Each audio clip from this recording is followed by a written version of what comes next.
Welcome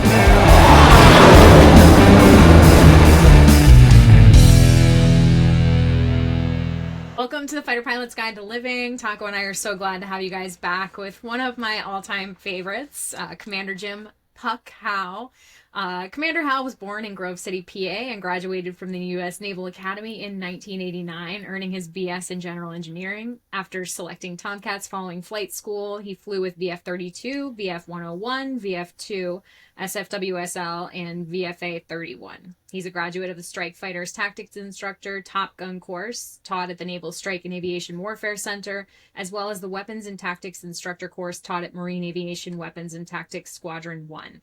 Also, he's one of my dad's best friends and one of the best people to hang with and share stories with in the universe. So this is just one of the best. I'm so stoked for this. Thanks for being here, Puck. I appreciate it. It's really nice to be here. Well, we're thrilled as hell. Mitch, I'll let you kick the questions off because you've done way more actual prep work on this one. For the first time. But yes, Puck, awesome to have you, dude. Super excited to get to sit down and talk with you.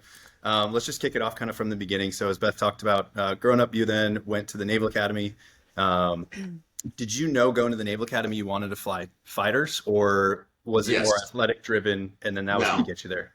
No, I was fortunate enough to get into the Naval Academy because I was a football player.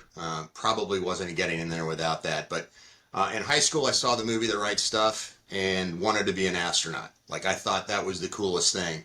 And then did some research, and it was hard back then because this was pre-internet. And so trying to figure out where to go to be an astronaut wasn't that easy. My dad goes, I bet you the Naval Academy is a pretty good place to start. So I did some research, and if you look at it now, the Naval Academy has had 54 astronauts. So we are by far the leading university as far as matriculation into NASA. So I was like, I want to go there.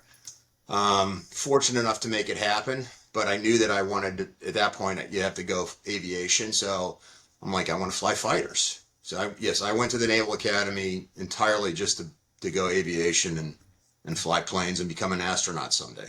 Was it always Tomcats, or I mean, at that point when you're getting in, Hornets was coming online? When I started the dream, it was F4s. Okay. So in high school, I was like, it was like, what's the coolest plane? And the only model I ever made as a kid was an F4, so I wanted to be an F4 guy. That I realized quickly was not going to be an option by the time I graduated, so it went to F-14s. So I wanted to be an F-14 guy. Gotcha. And then can you just talk a little bit about, your time at the Academy, experiences, anything memorable from that? And then as you kind of transition from the Academy into flight school, what was that like? I'm one of the few guys to tell you I had a really good time at the Naval Academy. I was fortunate. My, plebe year wasn't hard in the sense that I had really good upperclassmen. A lot of guys take advantage of that and can be kind of dicks about it, but my guys were actually very reasonable, so I didn't have a horrible experience. And then my sophomore, junior, and senior years were a lot of fun. I wasn't a great student, which probably helped me have fun. And I found out my sophomore year that we had unlimited pilot billets, which is really the only thing I cared about. So by contrast, the year that I was class 89, class 88 only had like 150 pilot slots. I would not have been able to be a pilot in the class 88. So that was worrying me until they came up with this program that forecasted where you needed to graduate if you wanted to get a certain particular billet. I found out like second semester, my youngster year, that I was safe. As long as I graduated, I was going to be able to get aviation. So I became much more focused on a realistic time in the Naval Academy and finishing the course. So I graduated. I don't like to brag. I graduated the top 85% of my class. Fantastic. Yeah. Top third to the bottom third, baby. But then it got a lot tougher afterwards. Talk about what happened, the timeline, because I always figure, you get out, you go do flight school, you're getting in pretty fast, but that is not what happened. It was starting to get a little slow. I mean, there's always periods where the military needs things or doesn't need things. And we were going through a period of kind of drawdown in the late 80s, early 90s. And I graduated in May. And I had already decided that I wanted to go down in the fall, down to Pensacola, start flight school, just to have the summer off. So I taught sailing at the Naval Academy with my roommate, and we had a great time. But unfortunately, that decision ended up costing me a little because the guys that graduated and went down to Pensacola in June and July started the program pretty quickly. By the time I got down there in September, the pools had already started to grow. And so I got down there in September and we didn't start until December.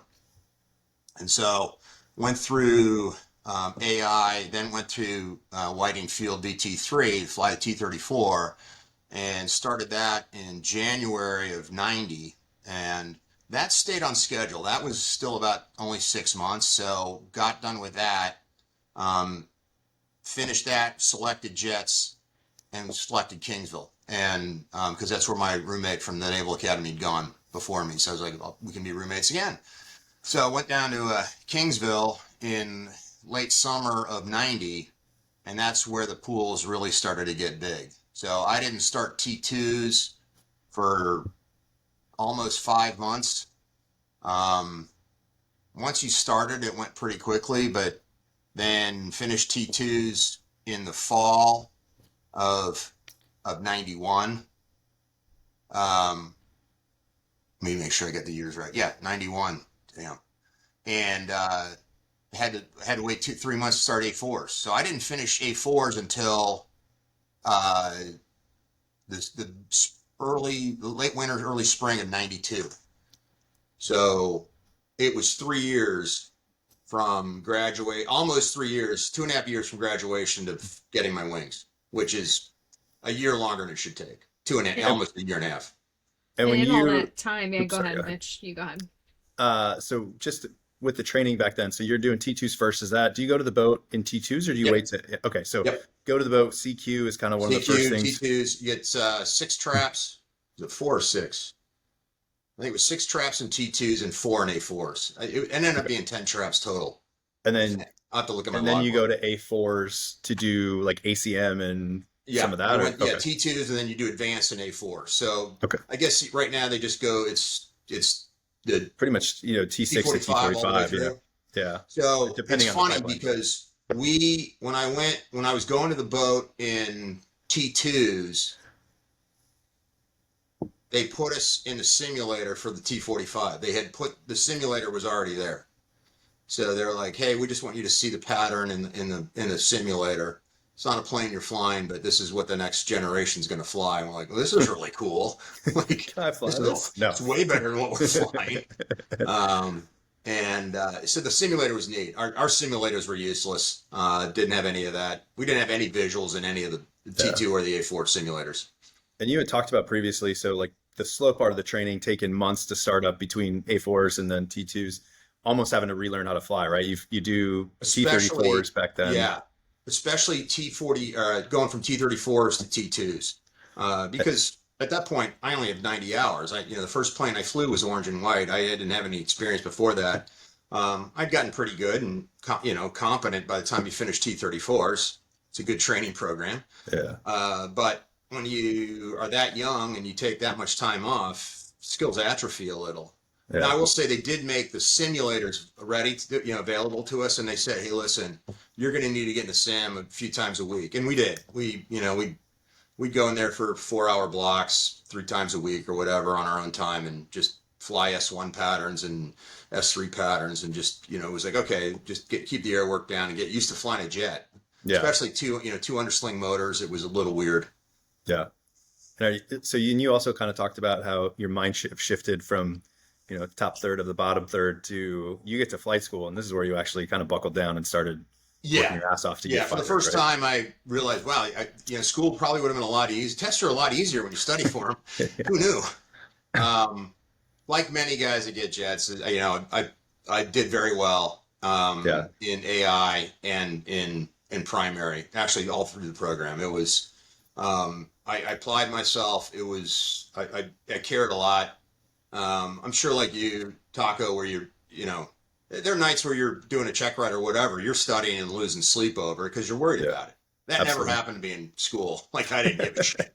So, And so I was very focused and driven, and that really helped. And I also started to realize that if I applied myself, I could do more. And it's going to pay dividends for you later on it down paid the road. dividends. And so that taught me a lesson I have used throughout my Navy career. Okay. You also had a pretty fortuitous decision not to go on a long drive to Tailhook in 91. Yeah. Do you want to talk about that a little bit? Sure. And how that ended up being a good career decision? Yeah, dumb luck, right? So I'm CQing in the fall of 91, and the Lexington was in the yards getting fixed. She was getting her deck redone, wood deck. So we were going to go to the Saratoga out of Key West. So we were going to fly the T2s to Key West, and my roommate and I, he was my best friend, and we were going to go. And we already knew we finished this, we CQ, God willing, we're going to have 3 months off before we have to start A4. So we're like, okay, we had a plan for our 3 months of doing fun things, which involved we were going to drive from Kingsville to Memphis to throw ourselves on Elvis's grave and take pictures of each other crying, and then go to my parents' home in Pittsburgh and hang out there, catch some football and baseball games, and then eventually matriculate back to Kingsville where we're going to start T45s, or I'm sorry, A4s. There were 23 guys in my CQ class. I'm in the last 10. They just assign you random CQ numbers.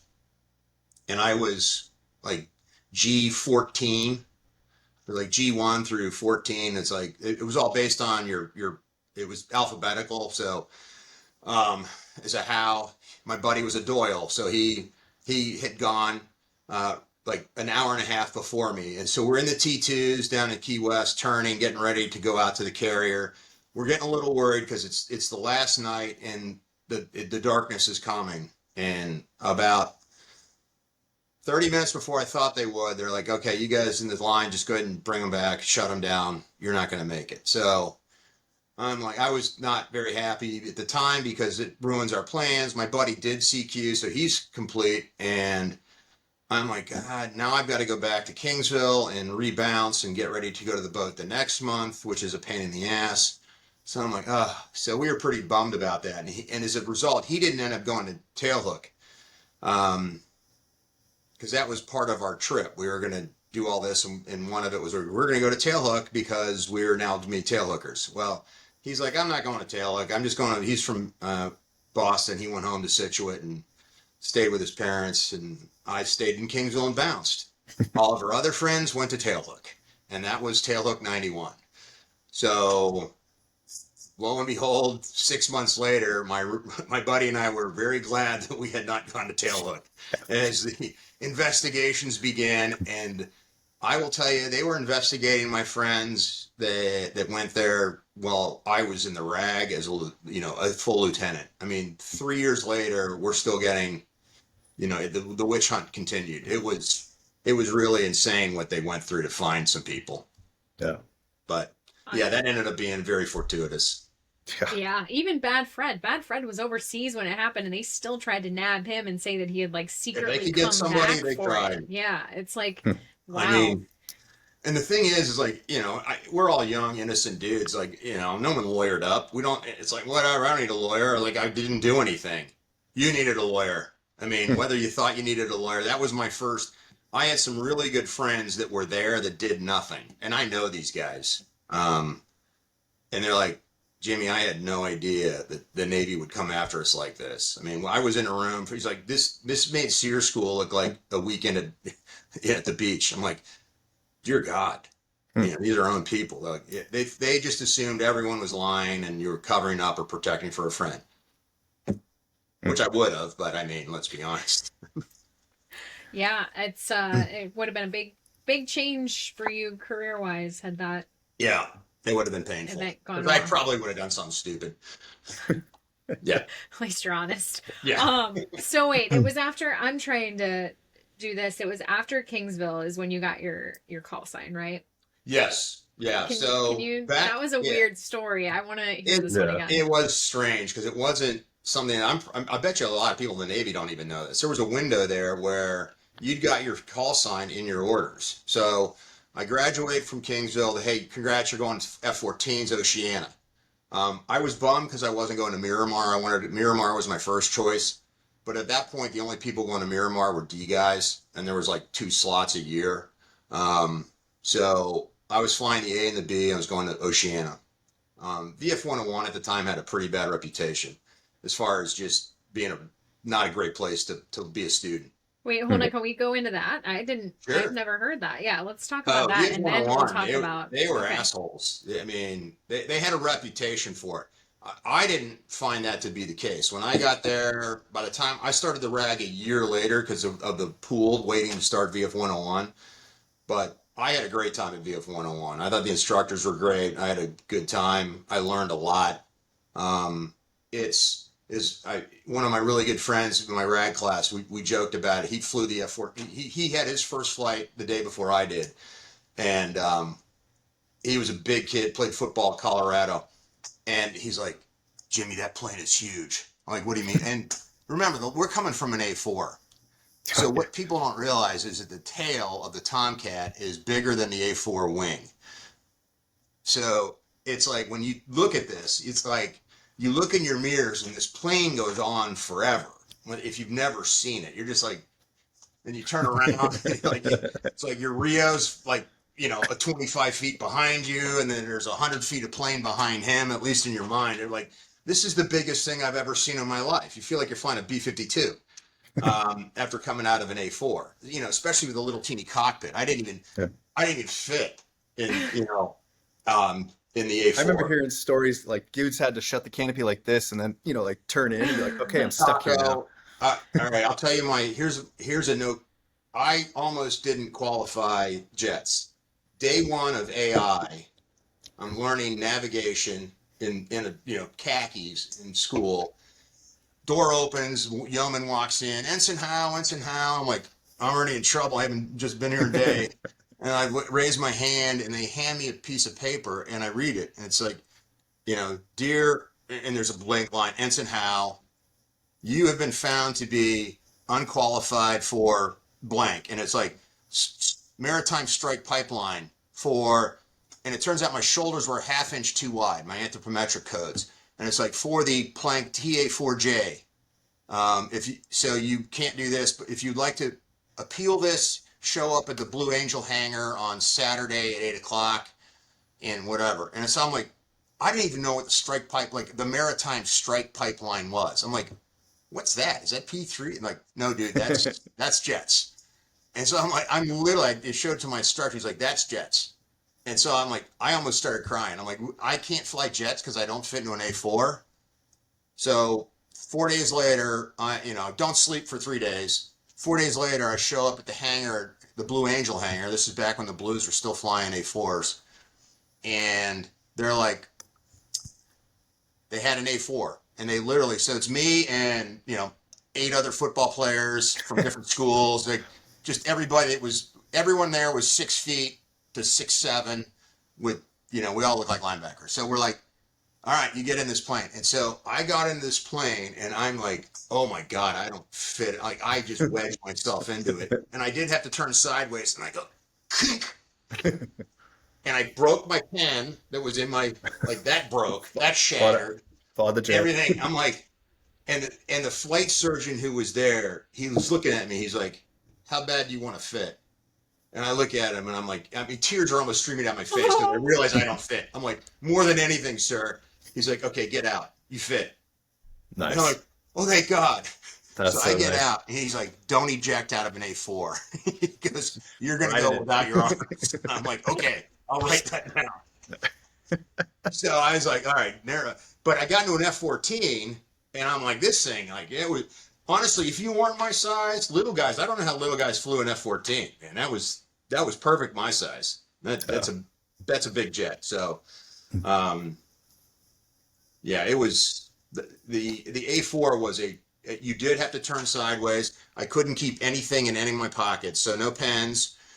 You would turn, you would lower the mouse trap, and then you had to memorize everything from here back. Because all you could do was this, like you couldn't, like you're like 3 dots. That's the switch. and every big guy. I wasn't the biggest guy to fly an A4, trust me. And it was a challenge. I mean, yeah, T-45 is a much roomier cockpit. It's not huge, but it's much roomier. I couldn't imagine taking the A4 like into combat and you have like all your kit and gear on. No like, idea how they did it. Insane. Yeah, I mean, unless it was a bunch of little dudes. Maybe, yeah. Yeah.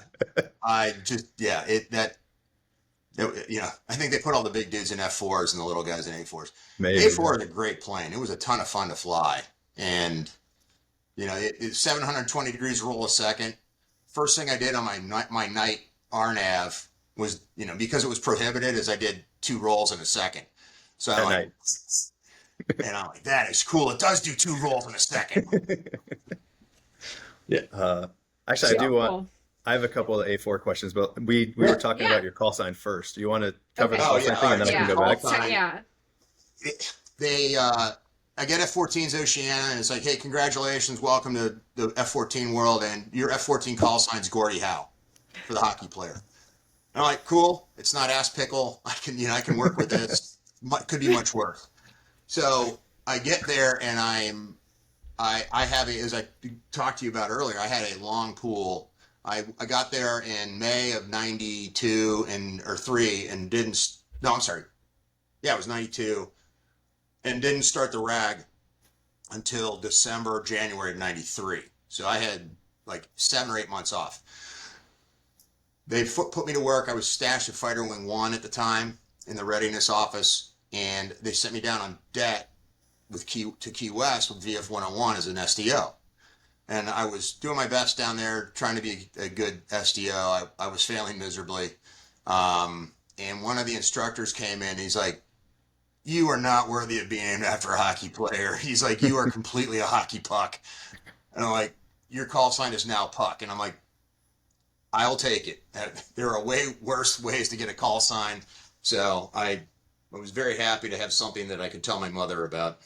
Do you know, so it's wild to me that somebody from Bupers was giving out call signs. Was some stick, or was they just like the new guy? Yeah, it was the detailer. So at least it was, but it wasn't like they were Tomcat guys. And I agree with you. It made no sense to me because and some of the, at least with mine, it was tied to my name loosely.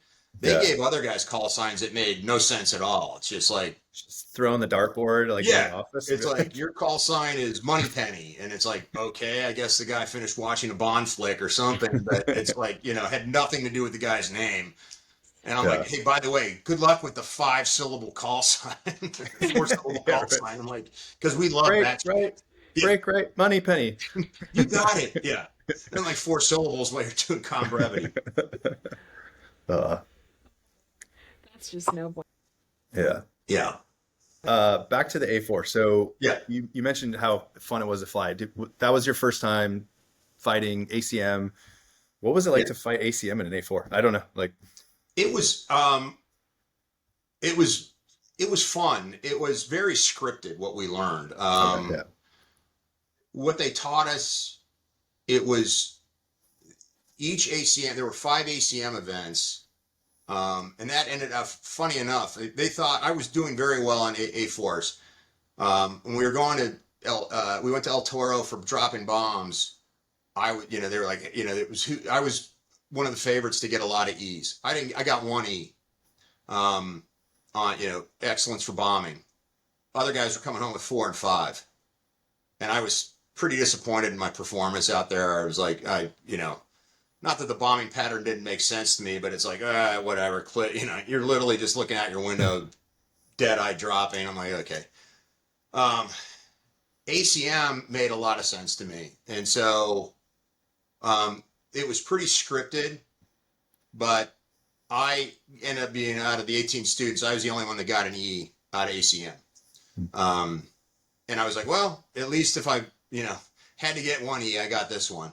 Yeah. So I was pretty proud of that, but it was, they didn't do a lot of max performance stuff. It was, they taught you the basics of 1 circle, 2 circle, counterflow. They called it like basic stuff. It was good though, because honestly, it's hard to, it's the, the crawl, walk, runs theory. And we Yeah. were somewhere between crawling and walking. Maybe I'd even go as far as walking. And then Yeah. you get to the FRS and you learn how to walk/run. Yeah. And then you get to the fleet and you really run. Figure it out with the people. Yeah. And that's it. It's like, you need, like I shared with you the other night. It's like until you get your ass kicked by somebody after you think you're good, you really don't understand how to fight. Yeah. And it takes a couple just old fashioned outback woodsheds to really go, holy shit, there's a whole other level out here that I need to really start to understand. Absolutely. But at that bare bones level, you need to know what fight you're in, right? Before you can even learn how I suck. And honestly, I hate to say this, but you go back to, you remember who's teaching us. I'm learning ACM from guys that got sent to Kingsville out of S3 squadrons. It's like, everyone who's ever flown an orange and white plane is going to boycott your thing here, but it's like, these aren't the guys that you send to the RAG or Top Gun. These are guys that are like, I'm done with this. I want to get out of the Navy. Or they're guys like, dude, you're going to Kingsville, have fun. And you don't know that when you're there, but when you get to the fleet and you're like, oh my God, I was learning how to fly this plane from guys that got drummed out of the fleet, basically. And it starts to make sense. So some of the guys were great, but there were a lot of guys down there that shouldn't have been flying planes. Last part about that. So with I would say advanced or all of flight school, what was your favorite part? What did you enjoy the most? Was it the ACM, like finally getting to fight a jet, even though it's scripted? Just through flight school, or are we talking the RAG too? Let's do just through flight school, because RAG. Okay, I would say, as much as I enjoyed ACM, it was only 5 flights at that time. Yeah. I enjoyed form and TAC form. Like I thought that taught me a lot about how planes operate, like the 3-point power corrections and all of that. That made a lot of sense to me finally. And so, learning how to fly form correctly is something that I thought F-14 guys did very well. Hornet guys suck at it.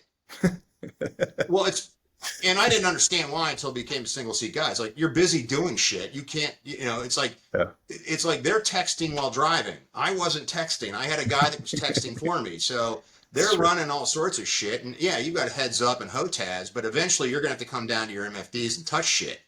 Yeah. I get why they're not flying great form. I didn't have any other excuses. I'm like, I'm not playing with anything because I don't have anything up here. I've got my windows and that guy, and he's running everything in the back. I shoot the trigger when it's time. So I really enjoyed form. Okay. Yeah. Wouldn't have expected ACM there wasn't enough there to really. You get introduced to it. You get an understanding of it, but you don't appreciate it. You don't realize how much more there is. What about the first traps? Yeah. What about your first traps? Was that first traps? Like with the A4, you mean with the A4, right? No, T2. T2, yeah. Okay, T2, okay.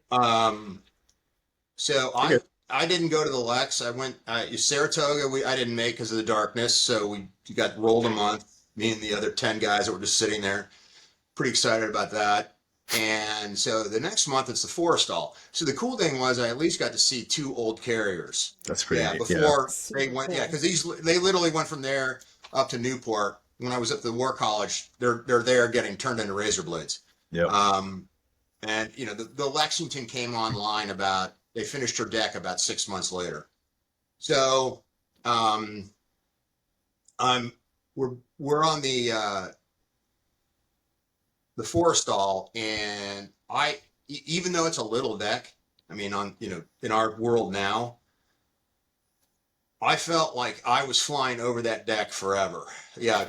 I didn't taxi into it, but I got an ace on my first trap, and I'm like, this isn't a great start. But I will tell you, and the paddles were great. They're like, hey, keep flying the ball, because you get over the deck, and in a T2 especially, approach speed's like, 30 knots. You feel like you're going backwards. It's like flying a Cessna. And there was a lot of ball flying to be done between the round down and the 3-wire. And so I slowly crept forward as I realized I wasn't going to go bolter. There was a lot of ball flying to be done between the ramp and the 3-wire. So it was eye-watering to me how big the deck was. That's all I remember. And is it all CQ out of Key West at that point, or were you somewhere else off the No, coast? you went wherever the carrier was. So Okay. if the Lexington was down in Texas. So if she was working, we would have CQ'd right out of Kingsville. Yeah. Okay. They'd pull her out into the Gulf of Mexico and we just CQ there. But because we had to fly in, fleet carriers, they would come down to Key West. Okay. And yeah, we'd CQ out of there, which was a good deal for us. It's much more fun to go on a Key West at. Yeah. Yeah. Absolutely. Hog's breath. Yeah. Who knew? You sound like them. Yeah. Are you still having A4 questions, Mitch? I No, don't want to. I'm good. Okay. Yeah. No, I'm good. Because I want to hear about the first flight in the Tomcat outside of just the fact that it was big. What was that like? Yeah. What was it? Going from? Well, I have a very eventful first flight. I'm not even I sure. cannot wait to hear about it then. It's my only down in the fleet ever, my one and only. So, no trainer of the F-14. So it's just me, and I was a RAG instructor later. So what you realize is your first two flights are with a pilot in the back seat. And my first flight was with John Hefty, call sign is Bag. One of my favorite humans in the world. Yeah, God rest his soul. Mm-hmm. So Bag and I became very good friends. And so we're going out, and again, remember the last plane I flew as an A4, little teeny plane. So I'm over there. We do all sorts of fun stuff. I coughed my first engine. He's like, "That's your first engine stall?" I was prepared for it. I'm like literally straight and level, 15,000 feet out in the area. I came out of afterburner to mill, and the engine stalled. And I'm like, "That's the engine stall." The Sims prepared me. I unload. It clears right away. I tell my Bag goes, "Well, welcome to the F-14A." I go, "Does that happen a lot?" He goes, "Probably once a flight," which I ended up learning. I'm like, God.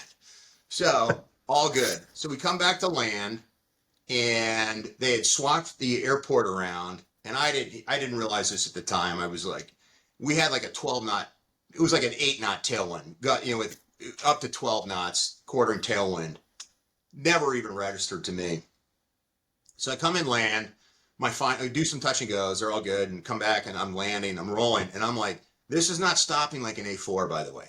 So somehow my 60,000 pound plane that's streaking down this runway, it's not slowing down like the A4 that weighed 7,000 pounds when it was empty. So I'm just like, and we're flying by the boards. And I'm like, I'm hitting the brakes and they're not working. And I'm like, Bag, and our ICS is cut off. So he's trying to talk to me. He can't talk. I can hear him clicking. And I'm just like, okay, anti-skid fail. I turn anti-skid off, and I step on the brakes. And we're going like 60 knots by the one board. So we're running out. I don't drop the hook, which in hindsight, that would have probably erased all this, but I end up blowing both tires as we come to the end, and I get it off the runway. He finally hooks back in, and he's like, we're good. We're good. Okay. Can you hear me? Like, yeah. So we shut down. And so I'm like, okay, we get a ride back. Plane's there at the end of the runway. They tow it back in, change the tires, tow it back in. I'm in Devo Dervais' office, who was the OPSO at the time, with Bag. And Diva goes, "All right, Puck, let's talk about what happened." He's like, "What do you think happened?"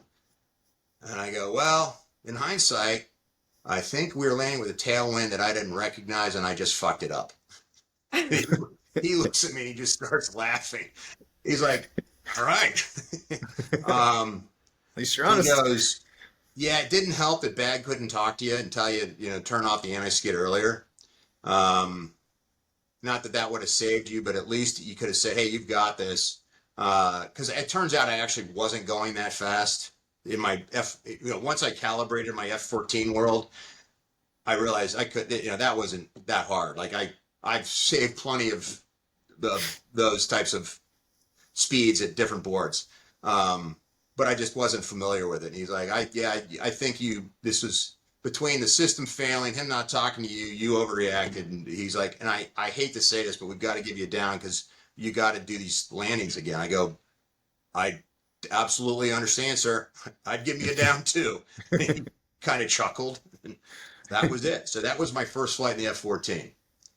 I was like, how do you not get a new call sign? This is how it starts. Yeah. How often did stuff like that happen? I mean, that, things are breaking and you Well, can't that was the last communicate. time I landed with anti-skid. Okay. So 3,000 hours in the F-14, and Bag came up to me later. He's like, never turn the anti-skid on. He's like, it sucks. It works sometimes. It doesn't work other times. He's like, trust me, you'll get a feel for it. He's like, you can turn it on in the rain because they tell you to turn it on in the rain. He's like, but again, that's up to you. I turned it on once again in the rain, and it kind of grabbed. Like one wheel would work, one wouldn't. It wasn't a reliable system. So I would tell you that 90% of the Tomcat guys never used it. Yeah, it just was not something you could count on, and never blew a tire after that. So yeah, one for one, and then I evened it out later in my life. Yeah. So I guess you mentioned this briefly, but let's talk about it again, that you were a frock lieutenant by the time that you started the RAG. How often does that happen? Back then, it happened all the time. Sure, Unfortunately, sure. yeah, that was standard. I was probably in the middle of my, class 89 guys, even the ROTC dudes, as far as where we started flight school. I got frocked at fighter wing. I remember the chief of staff walking in, hey, got your orders, congratulations. And it was Whiskey Bob Schmidt was the Commodore at the time. And he's like, Puck, we're going to frock you right away. I'm like, cool. I don't even know what that means. I'm like, all right. He goes, does this mean more money? He's like, absolutely not. I'm like, okay. He's like, but you get to wear lieutenant bars. I'm like, great. So it was, that was probably, I got frocked probably 6 months before I started the RAG. And my RAG classmates, I actually had a weird RAG class because I was the only academy pilot in my class. There was only one ROTC guy. He was the same, kind of lieutenant guy as I was. He was just a little junior to me. But then we had a bunch of NAVCADs. So, and they were all, JG ensigns. So actually, they were all ensigns. So it was a little weird in my class. I had a lot of ensigns in my class. The But yeah, NAVCAD program, that's where. Go ahead. Sorry, can you explain the NAVCAD? I vaguely understand what that is, but. Okay, so NAVCADs were guys that had some college time. Okay. It was Naval Aviation Cadet, and they had to have some aviation background. So you had some college experience. Most of them had some Embry-Riddle time. Then you apply for this program, and if you get accepted, you go through Naval Aviation pipeline and getting paid as, I think it was like an E4. It was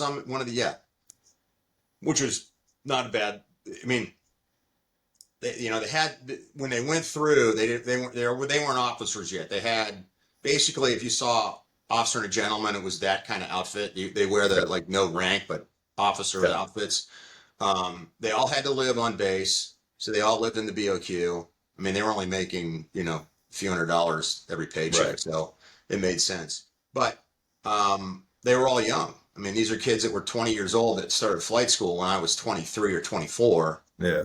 And they got commissioned on the day that they got wings. So they became ensigns the day they got their wings. So these guys, congratulations, you're on your way to Oceana. And by the way, you're now ensign.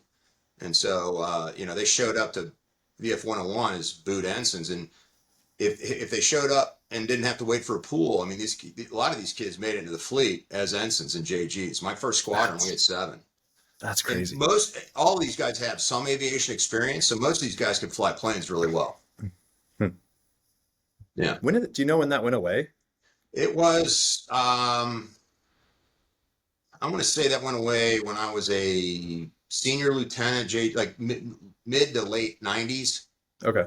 A lot of the NAVCADs didn't stay. And I don't know if it's because they were young and they could take their flight experience and go to the airlines, or they didn't. They did. One of the things they did have to do is they had to finish their degree by the time they were going to go up for 04. Okay. So at some point they had to go back to school. Now, a lot of them just did it online, and had they started Embry-Riddle, like that's where most of them got their degrees, and whatever. Mm-hmm. And so I mean, let's be honest, like any of us used our degrees going through flight school. I mean, it was, it's like great. I'm like, history major. dude, I mean, the worst pilots in my class came from the top half of my class. It's like the best guys, we were all the bottom feeders. Yeah. And, I don't know why, quite honestly, you'd have to ask the Bupers guys, because I do know, I mean, I had, let's see here, with Chim, Gonzo, Sock, Jeter. We had 4 or 5 guys, and these guys were all really good drivers, every one of them. And of the crew, Chim ended up flying planes for NASA because his dad was one of the NASA guys. And Gonzo was skipper of the Pukin Dogs. So, but these guys could all fly good planes, man. They were all solid. I said, I don't know what their driving force behind that was, outside of they just were getting rid of all ancillary programs because they didn't want any of us. So it's like, we'll start here, we'll start there. Just, any non-standard way to get into the Navy, they're just, I think, necking it down. I wouldn't be surprised if when they find themselves short, they start it back up again. Yeah, that's what I'm thinking. Like, yeah, I mean, it might be an option. If you're a young kid out of high school and like, hey, I going to junior college for a couple of years, like, hey, screw it, I can go fly jets. Yeah, sign me up. Absolutely. Yeah. It's like they got rid of AOCS too. So I always thought that was interesting that now that's not a pipeline. You just have to go through OCS and hope that you get jets. Well, going to OCS what you're going to do. Do you? Okay, but there's no option to like. It's not just they just lumped it all together. It's not that it's okay. It's, I misunderstood that when I was looking at it because I had thought about it very briefly and I was like, I don't want to do anything other than I wouldn't do it if I wasn't going to fly something, Oh God, no! I mean, had I gone to the Naval Academy, they were going to tell me I was going to drive a boat. I would have quit the next day. Yeah, they tried that with my dad. They're like, "Hey, you're going to go subs," and he's like, "Fuck, nope. I am. You're not. No." And they're like, "No, we need you in subs." He's like, "No." No, that's not. That is not happening. That's not what I signed up for. It's like no, yeah. And I feel bad. I mean, there are a lot of kids that they go through, the ascension programs, whether it's ROTC or the academy, and they don't know what they're going to do. That would drive me. I mean, you'd have to try for 4 years. I mean, that would suck. Like, I look back on it, I'm like, thank God I graduated class 89. Otherwise, I'd have been screwed. How long was it after you got to the RAG that the whole, because obviously it was the whole time that you're going through flight school, they're cutting the bottom people, which we didn't really talk about now, but we talked about it before. And, it's like, oh, we have too many people. How long was it until they're like, oh, shoot, we really screwed up. And now it's the opposite. Was a while because when I graduated from advanced and got F-14s, I was there were 18 guys. 3 of those guys ended up getting fuels officers on carriers. Like, they didn't even get planes. And that was not unusual. Basically, the bottom 4 or 5 guys, we were graduating anywhere from 12 to 20 people, in a class. And at least 2, if not 4 to 5 guys were getting non-flying orders out of Kingsville. And that, I mean, it's one thing to say, hey, you're going to be a surgrad and go back and fly A4s again, or you're going to fly S3s, or you're going to fly Prowlers. I mean, not what I wanted, but at least it's a plane and it's doing something. But you're going to go be the fuels officer on the USS Forrestal.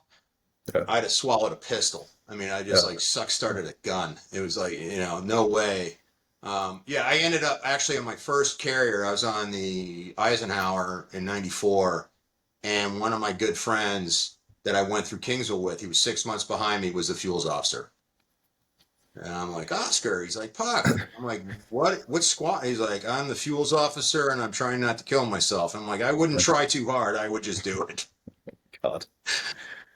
That would, imagine having that as your dream and then you get that close and you're the fuels. It's like a fate worse than death is to watch other people do your job. And, most of these guys ended up going back. Like that was the carrot. They're like, hey, you do this and you're going to get your choice. Okay. It was like, so most of these guys ended up in Hornets, at the end of this thing. But I mean, at that point, I wouldn't trust anything. It's like, hey, I started this whole thing to fly planes. You said I was going to fly planes, and now I'm doing this. Yeah. Like, who says after 2 years of doing this, I'm not going to end up doing this again? Yeah. That would have eroded a lot of the faith I had in the system at the time. But most of those guys did end up flying again. And I would say, most of those guys by that point, their first choice was Hornets. Yeah. Probably really enjoy being in the cockpit once you're like back in. I will tell you, every day is a great Every day's a gift. Every day's a blessing. It's like, took nothing for granted. Yeah. That's how the dudes get like sunshine or just, the sweetest people. Because like, this is great. No, you have no idea what it's like outside. Yeah. I guess on the upside, they learned how the real Navy works. So you've got that. Not that I want to know. Can you talk a little bit? So we're in the RAG now, or you're in the RAG, excuse me. But I wish I was the Royal We. Yeah, the Royal We, yeah. Right. So you're in the RAG. First experience with Rios, obviously starting with instructor Rios, and then eventually, do you do any student flights in the RAG as a Rio and pilot? All right, I'll say this. I was this top stick. The answer is yes. You get to do one student flight if you're the top stick and the top scope. So I was the number one pilot and the number one Rio. Our reward for that is we got to fly together for one flight. Was it just like a day flight or? Well, it was a day deck around. Nice. And I go, dude, I want to break the number at like 100 feet over the ocean. And he shit himself sideways. I'm like, and all I want to do is watch rooster tails in the water. So I'm like, yeah, we're just raging out Whiskey 72. So, it was me. Actually, it's funny because the kid, it was Chris Wiseman was top scope, and he ended up being one of my department heads when I was skipper. Okay. So, yeah. But yeah, that is the only, so no, the answer is no, unless you were in that situation. That's the only time you ever got to fly Cat 1. You fly your first two flights. I flew with bag a couple times, as it turns out. And yeah, your first two flights in the FAM phase are with a pilot, so he can talk to you while you're blowing the tires. And then your first tactics flight, believe it or not. Right, he wasn't talking to you. Yeah, or in this case, not talking. Right. Your first tactics flight is with a pilot. So you go do, it's called a flip flop. The RAG instructor's up front. You go out. He max performs the plane. He shows you how to slow fight it, do all sorts of, edge of the envelope stuff that you may not understand. And honestly, you don't. Then you literally hot pit, shut down left engine.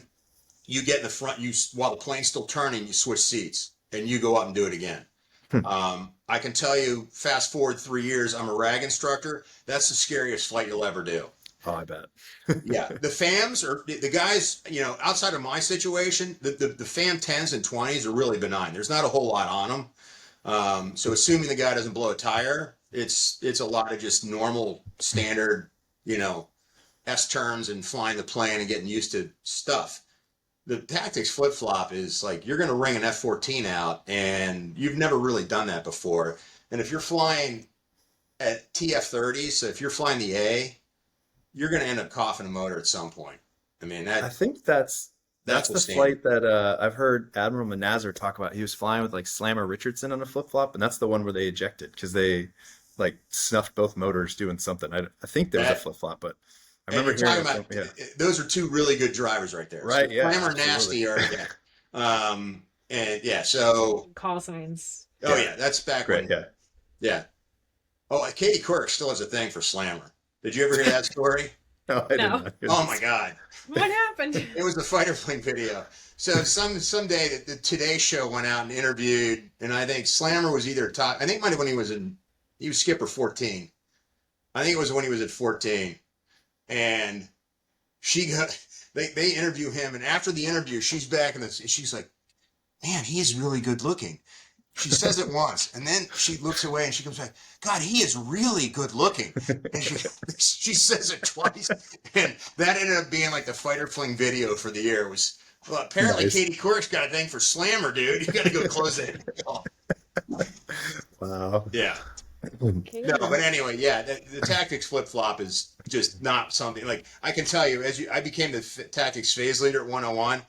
I never signed up for one of those. You're like, that's somebody else. Nah, that's somebody else's job. You can go take this kid out. He's retarded. Yeah, someone's gonna die. It's not gonna be me. Oh God, like 10 times worse than teaching your kid to drive. Yeah. So with that, I then, so you only had imagine. the one flight with your buddy. Yeah. What was, I mean, did you go into your first fleet squadron hating like Rios because, No, or it was, I so was were, fortunate. Like I said, when I got 101, it had a really bad reputation. But when I got there, um, it was a pretty. The instructors were pretty cool. yeah, It was a very. I think they'd been debriefed on a lot of this, and I think they'd made a concerted effort to change the culture. okay, Um, the Rios that I flew with at the RAG, I mean, there was a couple exceptions, but these are RAG instructors, so they're pretty right, sharp. And these guys were generally really good. And honestly, like, I mean, some of them ended up becoming really good friends of mine. Like, so Dan Cave, Slave Boy, we were XOs together because Rios are generally, they get through the pipeline sooner yeah, because of he got back when he graduated from college. He went to Pitt. By the time he was in the fleet like 12 months after he graduated. hmm All right, I'm making it 18 months. I mean, between 18 months, yeah, whatever, but I mean, significantly a year and a half earlier than I made it to the timeline. So you couple that with the fact that we're only 2 years apart. Um, we both ended up being XOs together. So hmm my RAG instructors, we actually shared a bulkhead. And it was fun. We had a great time. I had really good RAG instructors. Like even the guy that had the harshest reputation, his call sign was Casper. He was a great Rio. Like he had a harsh reputation because he didn't put up with any shit. I realized pretty quickly. I'm like, the guys that hated him all sucked. And yeah, I did like 3 of my tactics flights with him and loved it. I mean, he was a full on ass kicker in the back seat. He was a great Rio. And I'm like, well, I actually that's when I started to like my shift went from being, well, these guys are being dicks because they're dicks. I'm like, no, they're not being dicks because they're dicks. They're dicks because they can't put up with incompetence. It's like we've got a job to do as we're getting towards the end of the RAG. You're about to be in the fleet, being a naval aviator. You're part of the chain now, and you need not be the weak absolutely, link. And a lot of these guys were the weak links that hated, didn't like flying with Casper because he didn't glove a punch. And by the end, I really appreciated it. I loved flying with Casper. I thought he was great. And the guys that flew well, all like it's funny because all the guys that hated him all sucked. All the guys that you just don't appreciate what he is. yeah, So I left the RAG with a severe appreciation for what a Rio does because you leave the Naval Aviation Pipeline trains you to be a single seat warrior. I was like, I never thought about it, but as I'm going to VF, I got my wish. I'm flying F-14s, and then I'm like, oh my god, I'm never going to talk on the radios again. And I love talking on the radios. That's one of the things you love. I'm like, oh. And you get there, you're like, well, first off, A, it's not a big deal, and B, yeah, actually, you do a lot of talking because you do a lot of the tactical comm and everything else, and so that ended up being a non-issue. But the F-14 required at least 2 people. I mean, it was not an easy plane. yeah, And I can say this as a guy that flew the E later in my life. I mean, a moron can fly an E. That thing is easy as shit. It's great. The F-14A, I mean, take a picture of that cockpit, go look in the back seat and see what that guy was dealing with. And you throw in the reliability factor. If you didn't have a good Rio, you weren't going to do anything. I mean, that yeah, plane was very, very Rio intensive. And so, and not that it wasn't pilot intensive because it was hard to land. It was hard to do anything in the plane, to be honest. But with a really good crew, it was a great plane. hmm, But it just took really good guys. The Hornet, I think the greatest thing about the Hornet is reliable. When the baby Hornet, it was reliable. You could always count on it, and you could put anybody in it, and it was still going to be a good plane. I yeah, mean, you put a good guy in it, it was going to be awesome. But I mean, just about anybody can make a Hornet look good. Um, but if you got a really good guy, it's really lethal. So gotcha. the Tomcat, if you didn't have lethal people in it, it could show its ass. I mean, it took a lot of talent to make that thing look good. Gotcha. So along with that, so you had mentioned you went to Oceania because you're going to be an A or B guy, Yep. only D's. And when you were coming up to patching, what option did you have? Only Oceania, or was like Japan an option? Was there A, B squadrons in Oh no, I was Miramar? on the hook for we had two guys luckily that wanted to go to Japan. There were two, so at that time uh it was the Black Knights, 154 was out there. Um and we had two slots. I was the backup, but luckily, two guys volunteered. Unfortunately, after night one, they roll into me and they're like, Puck, you may be going to Japan, because one of the guys was not doing, yeah. So there's 10 and 6 guys, and there's 12 and 8 players. So you get 10 day traps, 6 night traps, or 12 day traps, 8 night traps. The guys that are 12 and 8 are going out on deployment. Yep. They're getting ready. And because the 154 guys had to be forward deployed, they had to get 12 and 8. Well, one of the guys was not doing well, and I was the backup. And I'm like, I don't want to go to Japan. I'd already kind of heard I was earmarked for VF-32, which I was all excited about. And so I'm like, all right, well, whatever the world needs, I guess it. Luckily, thank God, he held his shit together and made, he ended up getting like 14 and 10. And they're like, hey, we're going to see a couple more passes. I felt bad for him, but he made it work, and he ended up going out to Japan. And I got to go to VF-32. But yeah, it was not something that anybody really, the guys out there were really close, but going to Japan was not something you really wanted to do. But we did not know, outside of, that they would ask for volunteers, and if you didn't have volunteers, they literally would just take the top 4 guys in the class and say, we're taking 2 of you. We'll figure it out after CQ. Yeah. And so that's how it worked. But like I said, we had 2 guys volunteer, and they both ended up going. So, and Miramar wasn't an option. Miramar was only Miramar. Yeah, there were no. They had enough old. You could. Let me think. No. Everybody in my class went to either Japan or East Coast. And this is around the same time that Tomcats are going down from 2 to 1, right? Is like right. Yes. We had talked about. I showed up in my squadron December '93, and they're like, come back in the new year. Like literally, like 4 days, like December 20th, I walk into the squadron, and they're like, come back in the new year. Don't worry about it. We'll see you like January 10th. I'm like, okay. And at that point, VF-14 was our sister squadron. By the time I showed up in January, they'd been rolled out, gone to a different air wing, and we had no sister squadron. And we grew 2 planes. So we ended up getting significantly bigger after that. You talked about getting planes. Did you get more Rios and pilots as well from the other squadrons? So we ended up we imported a lot of Cat 1s. Like my first deployment, we had 12 Cat 1 pilots. Okay. So, that's a lot. I can tell you as a skipper of an E squadron, if I had 12 Cat 1s, now it's an E, I wouldn't worry that much, but 12 Cat 1s, I would shit myself. I don't know how, well, that's just the Rios, or the pilots. Imagine, we had another 10, Cat 1 Rios. So you have 21, 22 guys running around a squadron. They have no idea what they're doing. So, there's a lot of leadership required there. But it was fun times. I had really good bosses. I had a great skipper, great XO. A lot of people have these nightmare stories. I don't. I'm like one of the guys, like, I thought my skippers and XOs were great. My department heads were awesome.